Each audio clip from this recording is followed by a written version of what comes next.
여러분, 에밀 쿠에라는 약사 겸 정신학자의 이야기를 많이 들어보셨을 것입니다. 자기 암시의 세계적인 대가였었죠. 그분이 그 노력 없이 성공하는 방법이라는 그런 것을 주장하면서 1857년 프랑스에서 태어나가지고 19세기 말에서부터 20세기 초까지 활동하면서 자기 암시 개념을 발전시키고 보급한 인물입니다. 그래서 이 사람이 얘기하는 대로만 하면 무엇이든지 성공할 수 있다는 상상력, 의식적인 노력보다는 상상력이 더 중요하다고 이렇게 한 사람이었습니다. 그래서 이분이 말하기를 나는 모든 면에서 나날이 더 나아지고 있다. 이 말을 반복한다면 뭐 다른 걸 전혀 생각하지 않고도 저절로 다 모든 것이 다 잘 된다는 것입니다. 모든 면에서 그 말이 모든 것에 적용되기 때문인 것입니다. 이게 자기 암시라는 거 굉장히 무서운 거죠. 자기 암시라는 게 좋기도 하고 핵심은 이 말을 할 때 아이가 말을 하듯이 단순하게 단조로운 어조로 해야 한다는 것입니다. 복잡하게 따지거나 이런 거 없이 아무 생각도 없이 그냥 무조건 나는 모든 면에서 나날이 점점 더 좋아지고 있다. 이걸 외우라 이겁니다. 이걸 20번을 외우라고 그랬어요. 이분이 조언하기는 줄에다가 매듭을 20개를 해가지고 이렇게 하나씩 딱딱 남기면서 염주 돌리듯이 하면서 하면 좋다는 거지. 20번이 뭐 하다 보면 20번인지 몇 번인지 잘 모르잖아요. 그래서 아마 그분이 그랬던 것 같아요. 그리고 무엇보다도 특히 중요한 것은 어떤 노력도 들여서는 안 된다는 점입니다. 이것이 바로 핵심 조건이에요. 우리는 보통 기도를 한다거나 하면 조건을 많이 달잖아요, 거기다. 아무런 조건 없이 하라는 거죠. 연불도 그렇습니다. 연불을 하기 전에 발언은 해야 되죠. 당연히 어떻게 했으면 좋겠다. 내 손주가 아프니까 우리 손주가 잘 낫길 바란다는 마음이 있으면 그런 걸 해야 되겠지만 그것도 어떻게 따지고 보면 깊이 들어가 보면 저 손주가 내 눈앞에 아픈 걸 본 것 자체는 나의 업이라는 것입니다. 그래서 나의 업을 소멸하기 위해서 연불을 하는 것이 그래 아무 생각도 없이 처음에는 그런 발언을 했지만 연불할 때는 아무 생각 없이 연불해야 되거든요. 무념무상으로 연불하라는 것. 이것도 똑같이 무엇보다 특히 중요한 것은 어떤 노력을 들여서는 안 된다는 그런 점입니다. 이것이 핵심이라고 이 에밀 쿠에라는 분이 말씀하셨어요. 기도를 드릴 때처럼 말하면서 나는 모든 면에서 날마다 점점 더 나아지고 있다는 생각을 마음속에 새겨넣는다는 것입니다. 이 암시가 실현되기 위해서는 자신이 살아있는 한 정확하게 말해서 하루나 한 달, 1년이 아닌 평생 동안 암시를 계속해야 된다고 합니다. 뭐 그렇게 어렵지 않죠. 아침에 일어나면 바로 하면 되는 거고 잠자리에 들기 전에 하면 되는 거고 눈을 감고 충분히 들릴 정도로 소리내서 20번씩 반복해서 말한다는 것입니다.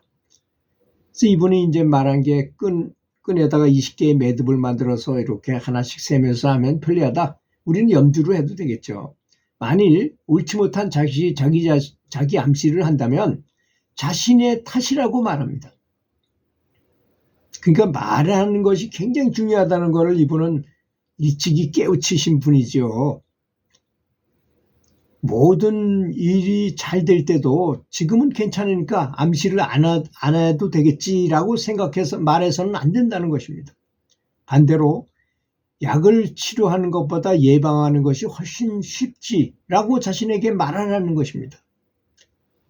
약으로 치료하는 것보다 예방하는 것이 훨씬 더 쉽지 이렇게 자꾸 자신에게 말하라는 것입니다. 만약에 길에 바나나 껍질이 놓여 있어요. 그걸 밟으면 무조건 미끄러져요. 사람이 너무나 미끄럽기 때문에 당신이 바나나 껍질을 받고 미끄러져서 다리가 부러질 수도 있기 때문에 그것을 치워야 한다는 것입니다.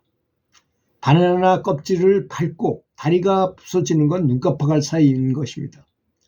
그렇지만 이 다리가 부러진 다리가 다시 붙으려면 얼마나 오래 걸립니까? 암시를 쓴다면 몇 주가 걸릴 것입니다. 따라서 암시를 할 때마다 당신이 가는 길에 놓인 바나나 껍질을 치워서 다리가 부러지는 일이 없게 막아야 한다는 것입니다. 자신의 노력도 필요하다는 걸 말하는 거죠. 신체적으로나 정신적으로도 마찬가지입니다. 또 넓은 의미에서 우리가 하는 말은 다 암시에 해당하는 것이라는 것도 명심해야 됩니다. 제가 적극적인 사고방식이라는 책을 보고 깜짝 놀란 바가 있어요. 제가 젊은 시절에 아주 어렸을 때 그 적극적인 사고방식을 보고 로만 필즈라는 목사가 쓴 책이잖아요. 그 책을 보고 깜짝 놀랐어요. 야, 세상에 이런 말이 다 있는가. 긍정적으로 말하면, 적극적으로 말하면 모든 게 다 잘 되는구나 하는 걸 깨우쳤어요. 그다음부터 부정적인 말을 안 하도록 노력했습니다. 평생 동안. 그리고 제가 제일 저를 잘 키워주신 우리 고3 때 담임선생님 아들을 제가 가르치게 됐어요. 그 친구가, 제가 중학교 교사일 때, 그 친구가 중학교를 졸업할 때 제가 선물로 그 적극적인 사고방식을 선물로 줬으니까 제가 얼마나 그 책을 사랑하는지 여러분들은 아실 것입니다. 꼭 적극적인 사고방식 책을 한번 보기를 바라겠어요. 물론 에밀 쿠에 대한 얘기는 인터넷에 보면 너무나 많이 나오니까 자기 암시에 대한 얘기, 우리가 요즘 알고 있는 암시는 다 이분한테서 나온 거라고 볼 정도로 암시에 아주 대가이고 그 방면에 아주 전문가이신 분인 것입니다. 그런데 신체적으로도 그렇고 정신적으로도 쓸데없는 말을 해가지고 부정적인 말을, 사람들이 참 부정적인 말을 너무 잘 써요. 이야, 날씨가 좋아 미치겠네. 아니, 날씨가 좋은데 왜 미칩니까? 그렇잖아요. 좋아 죽겠네. 좋으면 좋았지 왜 좋은데 죽는 거. 자기가 그렇게 하는 말을 다 없애라는, 부정적인 말을 입에서 입버릇에서 완전히 없애라는 것 아니겠습니까? 이렇게 의식적으로 암시를 쓰게 되면 신기하게도 일이 잘 이루어진다는 걸 알 수 있습니다. 여러분, 우리가 하는 암시 중에서 가장 큰 암시, 자기 암시가 무엇이겠습니까? 여러분, 제가 왜 이렇게 많은 연불에 대한 말을 오랫동안 이렇게 길게 얘기하는지 아십니까? 이 암시를 제대로 하기 위해서입니다. 어떤 분은 나미아불타불이나 관세음보살을 부르면서 그 의미를 잘 몰라요. 왜 어떻게 해야 되는지를 모르고 그냥 허공에다가 산탄총을 쏘듯이 어디가 재수 좋으면 맞아라 이런 식으로 하는 거 하고, 정확하게 관역을 보고 정확하게 집중하는 거하고는 좀 다르다고 생각합니다. 그래서 연불의 개념을 바로 세우고 바른 정신으로, 바른 자기 암시로 연불을 해야만 효과가 있으리라고 생각을 하는 것입니다.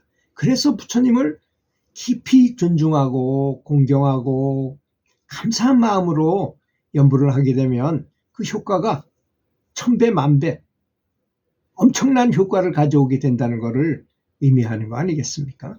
들어주셔서 감사합니다.